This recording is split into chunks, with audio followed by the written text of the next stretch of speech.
Röportaj 31 Mart'a kadar devam ediyor. Bu af kapsamında büyükbaş hayvanın küpesi olanlar, 3 aydan büyük olan hayvanlara küpe takılabilecek. Küpesiz hayvan demek kaçak hayvan sınıfına giriyor.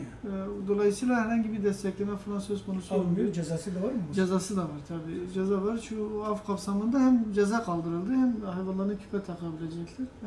Daha önce 3 aydan büyük olan buzaklara küpe takılmıyordu mevzuat gereği.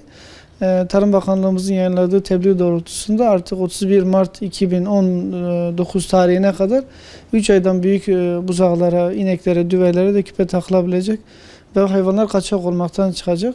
Bu bir fırsattır bölge hayvancılığı için.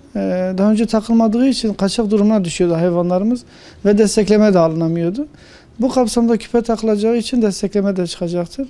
Şimdi mevzuat gereği annesi küpesiz olan hayvanın buzağısına da küpe takılmıyordu. Destekleme de buzağı üzerinden verildiği için büyük bir destek kaybına yol açıyordu. En azından bu giderilmiş oldu. Bütün vatandaşlarımıza ve birlik üyelerimize bir uyarımız var sizin vasıtanızda.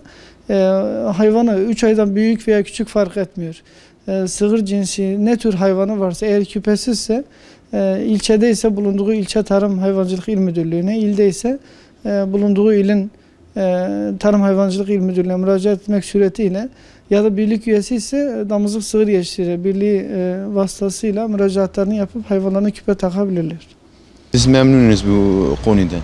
İnek vardı, buzağı küpe olmuyordu. Biz o yüzden memnunuz.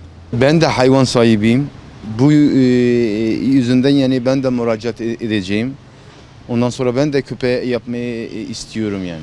Tabii sıkıntı yaşıyorduk. Burada mesela İstanbul'a gönderiyoruz, Ankara'ya gönderiyoruz. Hayvan vardır, kurbanlık vardır, her şey vardır.